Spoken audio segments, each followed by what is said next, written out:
Right, so first I show the initial sketching process as I went through, and I only went through a couple before I got to this, which I liked, but also another sketching process I went through was that pencil drawing I did, which is on the website ipaintgirls.com under drawing, and then scroll down to the Let's Paint thing. I've done Vampirilla, Psylocke, Xena, and Jean Grey so far. Anyway, so I didn't like the pose of that, so I wanted something more dynamic, and so I just decided to twist her hips back away from us and her shoulders toward us.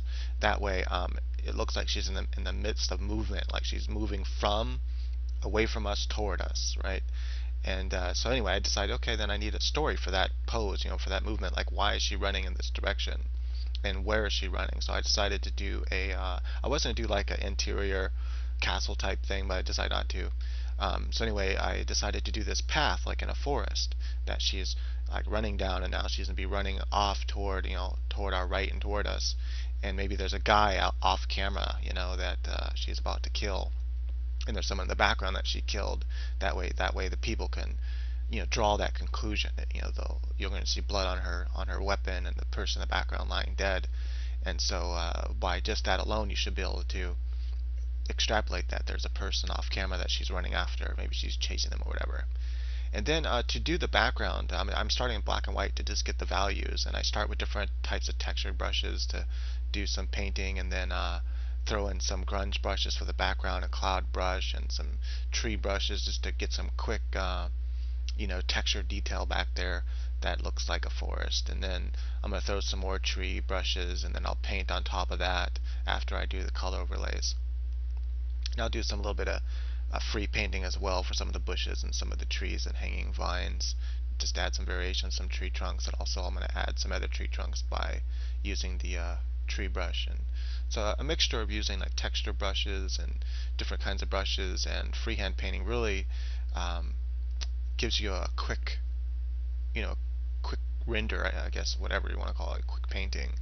It saves a lot of time. So especially if you're doing any type of production work where you're on a time limit, don't feel like you can't use these resources. Digital painting is, anything you can use to make your end result, you should use it if it's fast and efficient and it looks good. Why say, well, it feels like I'm cheating? Who cares if you're cheating? You're working for pay, man, and you're not working for a lot. Artists are underpaid, I think, and you got to do a lot of work in order to make a living. And the only way you're going to do a lot of work is if you get faster at working. So anything that helps you achieve the end result faster, don't feel like you can't use it. Just use it.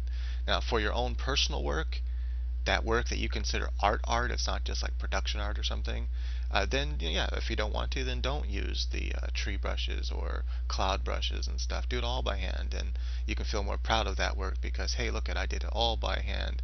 I didn't use any sort of brushes that would help me achieve the result. But even with oil painting, when you have certain brushes, those brushes make painting trees really quick.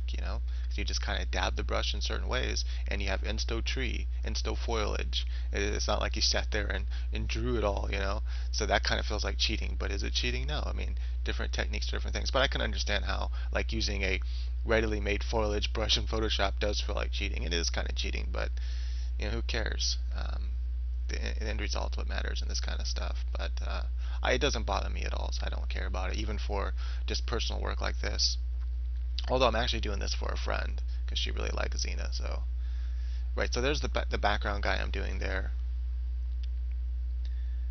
And also I'm going to go over and paint over a lot of that stuff too in the background some more. Just add some more detail and highlights and rim lighting and stuff like that. Stuff that the brushes can't have on them anyway. Or I suppose actually they could have rim lighting because that could be part of black and white, but they just didn't happen to have it, but they could have it, I suppose. Or, I mean, not I suppose, they could have it. Once I'm kind of happy with the background as far as the values are concerned, and it's all kind of a little light and a little too similar. Values meaning the lightest lights to the darkest darks. The greatest value you can have is in contrast is the whitest white and the blackest black. A range in and range in between.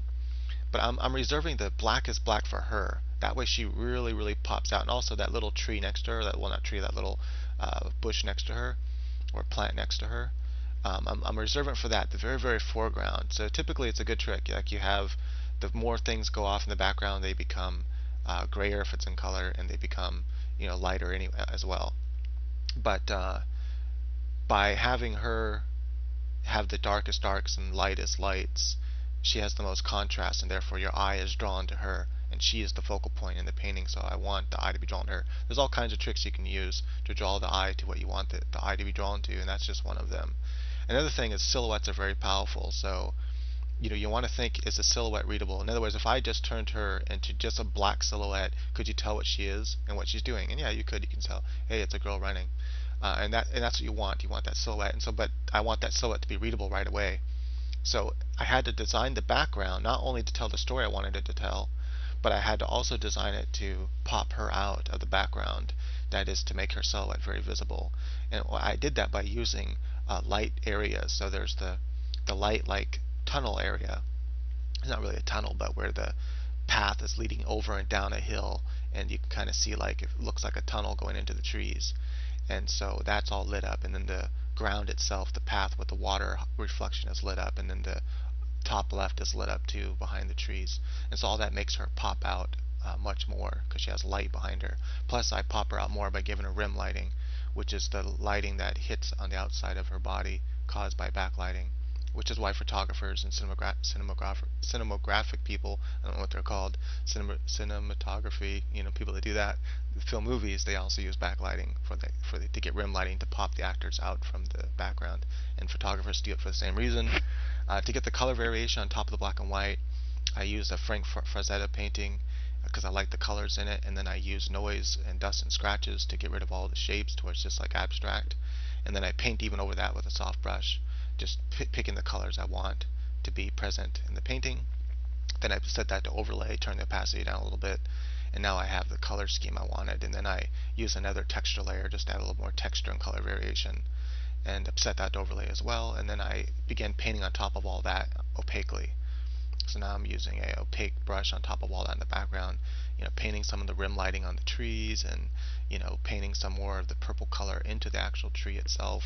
Don't ever paint what you think you're seeing. Like, you see a tree and your brain says, oh, well, the tree's brown. You see, what your brain is doing is it's just like taking the mother color and the main color you see in that tree, and it's like, okay, the tree is brown, but the tree's not really brown. The tree's green and blues and purples and oranges, and reds. But all of that kind of mixed together, from far away, your brain goes, yeah, it's brown. And up close, it's kind of hard to see in person too. But if you paint with a lot of variation, ultimately it'll kind of look brown, but you have like a lot of the atmosphere bleeding into it, some of the green. That the tree branch over there on the left is mostly kind of a desaturated purplish color, or violet color rather. And adding all that variation really does make things pop out more. So try to not paint with brown. Don't paint with the colors you see. Try to paint with a bunch of other colors. That is a mix between desaturated colors like reds, reds, oranges, purples, blues, greens. Try to paint with all those colors, like the primary colors, basically, the main colors on a color wheel, and to achieve that kind of look in the end.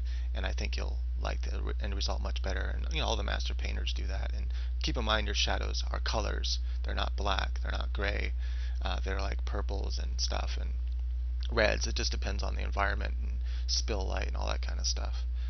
With her, notice I paint all kinds of colors here. I started with the green, and then I put an overlay layer or a soft light layer, and I painted reds and oranges and blues and pinks and all these kinds of colors into her skin. And then I went back over that with a soft light brush on another layer, just a regular normal layer. And so I had all this different color variation. Even in her weapon, I have some blue in there and some green, and then I have some yellow on the other side, and all that to kind of make it. And because metal reflects all the colors of its surroundings. So just remember that when you're doing anything like shiny or metally, and when you're painting anything, just remember it's going to receive the colors of everything around it. And so try to put all those colors appropriately where they should be.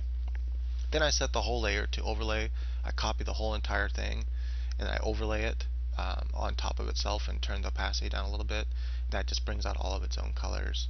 And then I went to image adjustments and did some little bit of shadow adjustments to make everything a little bit lighter. I might have made it too light. But now I want to tell that story, so the man in the background's me bleeding and she's on blood on her weapon. That way you can kind of figure out the story that she's just killed someone and she's obviously on her way probably to kill someone else. I think that would be what people would assume. And you kind of want pictures like this to tell a story. Pinups and stuff don't tell stories, or they don't have to, but painting should tell stories. You should hint at what the story is. Thank you for watching. I hope you enjoyed this. Please leave comments and visit my website. Appreciate it.